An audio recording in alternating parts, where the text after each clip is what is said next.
नमस्कार, good evening.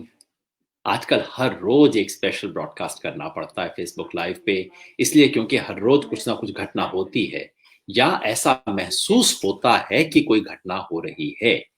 जैसे आज मंत्रियों की प्रेस कॉन्फ्रेंस, दोपहर को पता लगा कि कृषि मंत्री और food food and civil supplies के मंत्री पीयूष गोयल और कृषि मंत्री नरेंद्र तोमर, वो दोनों एक प्रेस कॉन्फ्रेंस करने वाले हैं 4 बजे। अब जाहिर है सारे देश का ध्यान उसके ऊपर आया। कहा गया कि नहीं, इसको ध्यान से सुनिए। मैंने भी काम छोड़ के ध्यान से सुना। सब लोग सोच रहे थे कि सरकार कुछ आगे बढ़ेगी। 5 तारीख को किसानों से वार्ता हुई। उसके बाद ऐसा लगा, जब कहा कि 9 तारीख को अगला राउंड होगा, तो देश को लगा सरकार आगे बढ़ेगी। 8 तारीख को भारत बंद हुआ। उसके बाद शाम को अमित शाह ने बुलाया किसान नेताओं को, लगा कि वो कोई नई बात करेंगे। 10 तारीख को उनकी तरफ से 9 तारीख को उनकी तरफ से लिखित प्रस्ताव आए, जो इसके बारे में कल मैंने चर्चा की थी। कल जब प्रस्ताव आए, ये जो प्रस्ताव आए, इस पे चर्चा हुई, तब लगा कोई नई बात आएगी। 5 तारीख को सरकार ने वही कहा। उसके बाद जब गृह मंत्री से बात हुई, उन्होंने उसी बात को दोहराया। 9 तारीख को लिखित प्रस्ताव में उन्हीं बातों को लिख के दे दिया गया। और आज की प्रेस कॉन्फ्रेंस में ऐसा लगता था मंत्री अब एक दो कदम आगे जाएंगे, क्योंकि उनके लिखित प्रस्ताव को किसानों ने खारिज कर दिया कल। अब सवाल था मंत्री क्या कहेंगे। सच कहूं तो आज पूरी 1 घंटे की प्रेस कॉन्फ्रेंस सुनने के बाद मुझे पता ही नहीं लगा कि वो प्रेस कॉन्फ्रेंस हुई क्यों थी। क्या कोई उसमें नई घोषणा थी? बिल्कुल नहीं। क्या सरकार ने अपना कोई भी एटीट्यूड, कोई भी चीज बदली? बिल्कुल नहीं। क्या सरकार की तरफ से कोई नया प्रस्ताव आया? बिल्कुल नहीं। क्या सरकार की तरफ से कुछ नेक्स्ट राउंड की घोषणा हुई? बिल्कुल नहीं। तो फिर प्रेस कॉन्फ्रेंस में हुआ क्या? जो लोग टीवी जानते हैं वो कहते हैं ये फुटेज खाने के लिए होती है ऐसी प्रेस कॉन्फ्रेंस। यानी कि ये प्रेस कॉन्फ्रेंस इसलिए की जाती है क्योंकि प्रेस कॉन्फ्रेंस की जा रही है, क्योंकि इसकी टीवी पे रिपोर्टिंग होगी, क्योंकि इसके बाद लगेगा कि हाँ, सरकार कुछ बहुत व्यस्त है करने में, सरकार बहुत चिंतित है, सरकार जुटी हुई है, सरकार लगी हुई है, क्योंकि प्रेस कॉन्फ्रेंस हुई है। इसमें सरकार की तरफ से एक नहीं, न जाने कितने झूठ बोले गए, हल्के हल्के में चला दिए। नरेंद्र तोमर जी जरा सॉफ्ट इंसान है, बोलने में बहुत एग्रेसिव नहीं बोलते हैं, तो उन्होंने बहुत हल्के से सरकाए झूठ। पीयूष गोयल जी शर्मो लिहाज से थोड़ा ऊपर रहते हैं, इसलिए उन्होंने अपने तरीके से कुछ बिल्कुल बेशर्मी से कुछ झूठ चलाए। पर सबसे पहली चीज आप सोचिए, कुछ उसे 5-7 बातें शेयर करने के लिए आज ये बातचीत मैं कर रहा हूं, ताकि इस तरह के भ्रम में हम ना फंसे, हमारा ध्यान वहीं रहे जहां होना चाहिए। सरकार की तरफ से सबसे पहले क्या कहा गया? अब याद रखिए, पीआईबी की है press conference, press information bureau, जो कि भारत सरकार का एक विभाग है। भारत सरकार के मंत्री आके भारत सरकार की स्थिति को स्पष्ट कर रहे हैं। और प्रेस कॉन्फ्रेंस शुरू किस चीज से होती है? वो कहते हैं बीजेपी के राष्ट्रीय अध्यक्ष नड्डा जी बंगाल में गए और उनके साथ भारतीय जनता पार्टी, वहां की टीएमसी की सरकार ने ये किया वो किया, उनके सुरक्षा के इंतजाम नहीं थे, उन पे हमला हुआ। ये सब महत्वपूर्ण बात है।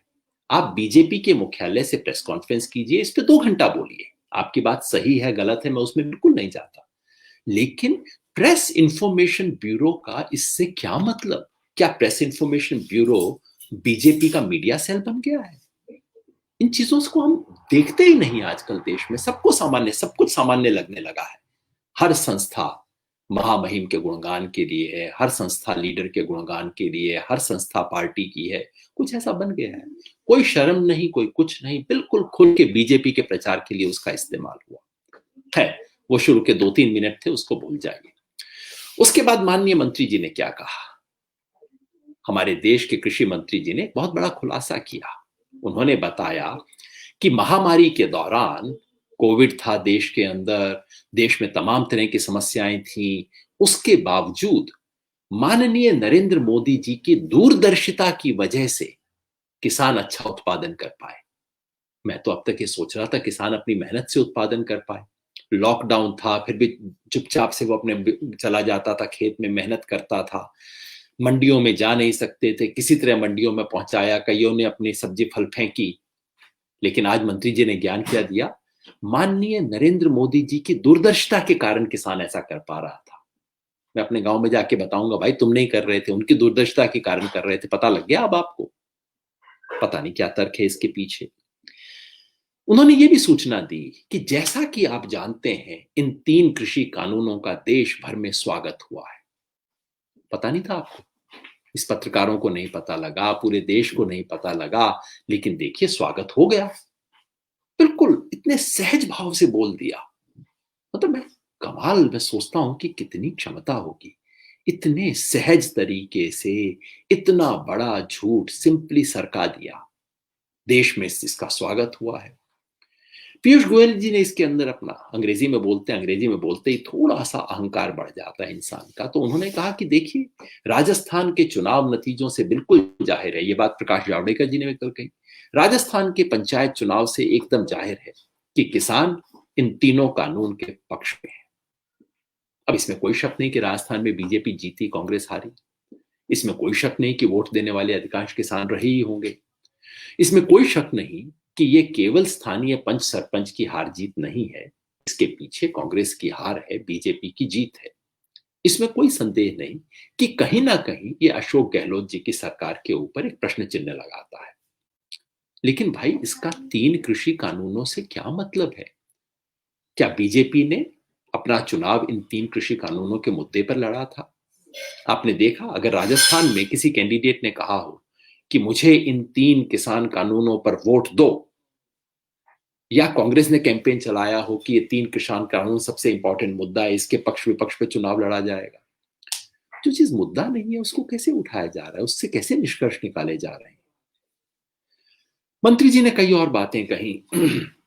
उन्होंने ये कहा कि इस कानूनों की संवैधानिकता पे सवाल उठाए गए, लेकिन ये कानून हम जो समवर्ती सूची का ट्रेड का विषय है उसमें कर रहे हैं। अभी थोड़ा सा बारीक पेच है, 1 मिनट में समझाऊंगा, ज्यादा समय नहीं लगाऊंगा। देश में संविधान के अंदर सूचियां बनी हुई है, लिस्ट है वो चीजें जो केवल केंद्र सरकार कर सकती है, दूसरी तरफ लिस्ट है जो केवल राज्य सरकार कर सकती है, समवर्ती सूची है जिसमें दोनों कर सकते हैं, लेकिन अगर डिफरेंस हो तो केंद्र सरकार की बात मानी जाएगी। अब जो राज्य की सूची है वो बिल्कुल क्लियरली कहती है एग्रीकल्चर, और उसके साथ में agriculture markets and fairs, marketing. जो केंद्र की सूची, समवर्ती सूची है, वो कहती है ट्रेड एंड कॉमर्स। अब बड़ी सामान्य बात है, किसान जब अपनी फसल स्थानीय बाजार में बेचने जाता है वो मार्केटिंग है। जब उस फसल को वहां का स्थानीय व्यापारी जाके दूर दूसरे प्रदेश में बेचता है, किसी और बड़ी मंडी में बेचता है, वो ट्रेड एंड कॉमर्स है। तो एपीएमसी मंडी के अंदर जो हो रहा है वो मार्केटिंग है, नाम ही उसका मार्केटिंग है। उसको ट्रेड में कैसे कर सकते हैं?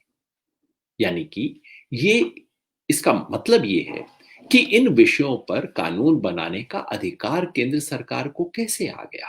ये सवाल बार बार किसानों ने पूछा है, इसका अब तक कोई जवाब नहीं दिया गया। मगर मंत्री जी कह गए कि साहब हमने तो ट्रेड के अंदर किया है, अब करते रहिए इसके ऊपर बातचीत। देश के मंत्री जी कुछ और बातें भी कह गए। पीयूष गोयल जी ये भी कह के गए कि इन कानूनों का एग्जिस्टिंग एपीएमसी पर कोई किसी तरह का असर नहीं होगा। अरे भाई, इस कानून के पक्ष में बोलने वाले कह रहे हैं कि इससे एपीएमसी पे ये असर होगा, एपीएमसी सुधर जाएगी, कंपटीशन होगा, एपीएमसी को बदलना पड़ेगा, उसको मजबूरी होगी। और मंत्री जी कह रहे हैं किसी तरह का कोई असर नहीं होगा। अगर किसी तरह का कोई असर नहीं होगा तो आपने बनाया क्यों है भाई? तो दोनों तरफ से झूठ बोलने का इरादा है। उन्होंने ये भी कहा कि मंडी में, देखिए पहले क्या कहा जा रहा था कि एपीएमसी और प्राइवेट मंडी के अंदर अनइक्वल कंपटीशन हो जाएगा, प्राइवेट मंडी में सेस और टैक्स नहीं लगेंगे, एपीएमसी में टैक्स लगेगा। तो आज पीयूष गोयल जी ने कहा कि अब हमने दोनों को बराबर कर दिया है, कल का प्रस्ताव हमने दे दिया है कि अब प्राइवेट मंडी पर भी टैक्स लगेगा। पता नहीं कैसे झूठ बोल जाते हैं देश के सामने। कम से कम नरेंद्र तोमर जी ने जो बोला उसमें ये झूठ नहीं था, लेकिन पीयूष गोयल एकदम, मतलब मैं समझता हूं एक खास तरह का अहंकार आपको इजाजत देता है कि आप बिल्कुल आंख खोल के झूठ पेलते जाओ। सरकार की तरफ से जो प्रस्ताव आया है, जो मैंने कल भी बताया था, सरकार ने ये नहीं कहा है अपने प्रस्ताव में, संशोधन में, कि प्राइवेट मंडी पर भी टैक्स और सेस लगेगा। सरकार ने कहा है अगर राज्य सरकार चाहे तो वो यह लगा सकती है और लगेगा। इसमें कानून में बहुत बड़ा फर्क होता है। ये छोटी-छोटी चालाकियाँ हैं। इन्हें लगता है कि अब किसान प्रतिनिधियों को ये बातें समझ नहीं आएँगी, लेकिन वो ज़माने बीत गए। किसानों को अब ये चीज़ें दिखती हैं, पता लगता है, वो बोलते हैं। अब किसान उस ज़माने का किसान नहीं रहा। किसान का बच्चा अब थोड़ी बहुत अंग्रेज़ी भी पढ़ लेता है, समझता है इन बारीकियों को, कानून को, पेंच को, और किसान तय करके आया है कि सड़क की लड़ाई तो लड़ा है, जीता है। अब टेबल की, नेगोशिएशन की, कागज़ की लड़ाई भी नहीं हारेगा। तमाम बातें करने के बाद मंत्री जी ने कहा कि देखिए, हम तो बातचीत के लिए तैयार हैं। अब इनकी तरफ से कोई प्रस्ताव आए तो बताएं। और उन्होंने कहा कि देखिए, हम क्या करें, इनकी तरफ से, किसान यूनियन की तरफ से कोई प्रस्ताव नहीं आया, हमें ही इनकी बातों में से कुछ बिंदु निकालने पड़े। झूठ है फिर। झूठ इसलिए है कि आज से 1 महीना पहले जब पंजाब के किसान अपनी अंतिम वार्ता के लिए दिल्ली आए थे, उस वक्त बलबीर सिंह राजेवाल जी ने एक लिखित नोट सरकार को दिया था अपनी ऑब्जेक्शंस बताते हुए। 3 तारीख को जब दिल्ली में चर्चा हुई तो किसान संगठनों की तरफ से सिलसिलेवार तरीके से कोई 30 बिंदु बताए गए थे जिसके बारे में ऐतराज है। वो कहते हैं आपने संशोधन का प्रस्ताव नहीं दिया। अरे भाई, कैसे दे दें? हम तो संशोधन चाहते नहीं है। हम क्यों संशोधन का प्रस्ताव दें? किसान संगठन स्पष्ट कह रहे हैं कि हमें संशोधन नहीं चाहिए। अगर मुझे घर में पानी की टंकी बनवानी हो और कोई सेप्टिक टैंक बना के मुझे दे दे और फिर कहे कि अच्छा अच्छा दिक्कत है, चलो मैं इसमें ऐसा करता हूँ, बीच की दीवार थोड़ा हटा देता हूँ, इसको ये कर देता हूँ, बदल देता हूँ, आप क्या कहेंगे भैया? सेप्टिक टैंक में चेंजेस करके वो पानी की टंकी नहीं बनेगी। मुझे पानी की टंकी चाहिए। यही बात किसान कह रहा है। इन तीनों कानूनों में अमेंडमेंट, थोड़ा सा ये, थोड़ी ठोक पीट, थोड़ी मरम्मत करके बदल काम नहीं बनेगा। हमें इन तीनों कानूनों का इरादा पसंद नहीं है, इनका डिजाइन पसंद नहीं है। इसलिए अब इसमें संशोधन करने से काम नहीं चलेगा। किसान संशोधन नहीं चाहते, हम संशोधन का प्रस्ताव क्यों रखें? फिर मंत्री जी मासूमियत से कहते हैं कि हम तो तैयार हैं इनसे बातचीत करने के लिए। अब इन्हीं से मैं अनुरोध करता हूं कि आप आइए, बताइए, वार्ता दोबारा हम शुरू करते हैं। इस बात को सफाई से गोल कर गए कि इन्होंने प्रस्ताव भेजा, किसानों ने खारिज कर दिया, अब सरकार को जवाब देना है। दिक्कत क्या थी? इसको ऐसा बना दिया गया मानो अब किसानों को जवाब देना है। यही खेल था।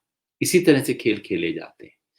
आज की प्रेस कॉन्फ्रेंस का उद्देश्य था इस चर्चा को आगे बढ़ाना नहीं, कोई नई बात देना नहीं, बातचीत को सुलझाने की दिशा में बढ़ना नहीं, ये इंप्रेशन क्रिएट करना कि अब गेंद जो है वो किसानों के पाले में है, उन्हें कुछ करना है। सरकार पूरी तरह से प्रतिबद्ध है, कुछ करना चाहती है, पर देखिए ना, ये किसान है, कुछ कर नहीं रहे हैं, अब आप ही बताइए हम क्या करें। ये परसेप्शन मैनेजमेंट के खेल हैं। आप ये मत समझिए कि मासूमियत से खेले जा रहे हैं। इन खेल के पीछे डिजाइन करने वाले मैनेजर होते हैं, कम्युनिकेशन एडवाइजर्स होते हैं, जो जुमले तय करते हैं, नेताजी क्या पहन के क्या बात करके ये तय करते हैं ताकि एक इंप्रेशन क्रिएट किया जा सके। ये सब आपका और मेरा दिमाग डाइवर्ट करने के तरीके हैं। और ये फेसबुक पे आपसे बात करना सिर्फ इसीलिए जरूरी है ताकि हम इस फंदे में ना फंसे। हम अपना ध्यान मुख्य चीज पे रखें। आंदोलन आगे बढ़ेगा, आंदोलन को तेज करना है। हर किसान परिवार से एक व्यक्ति दिल्ली आए, ये मेरी व्यक्तिगत अनुरोध है। एक व्यक्ति को स्पेयर कीजिए। किसान हो सकता है इस शताब्दी की अपनी आखिरी बड़ी लड़ाई लड़ रहा हो, और ये लड़ाई में यदि किसान नहीं जीता तो फिर आगे कभी नहीं जीत पाएगा। एक व्यक्ति को भेजिए। 12 तारीख को पूरे देश में जो टोल है उनको टोल फ्री कर दिया जाएगा। 12 तारीख को राजस्थान के किसान भी आ रहे हैं, उनके साथ भी जुड़िए। और 14 तारीख को देश भर के अंदर धरने लगाए जाएंगे और दिल्ली कूच का आयोजन होगा। इस आंदोलन को और मजबूत करने से ही अब हम अगली स्टेज पे पहुंचेंगे, प्रेस कॉन्फ्रेंस से नहीं। बहुत बहुत शुक्रिया, आपने बातचीत को सुना। इसको शेयर कीजिएगा।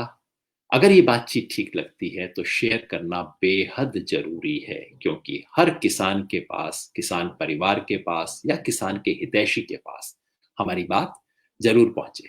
बहुत बहुत शुक्रिया।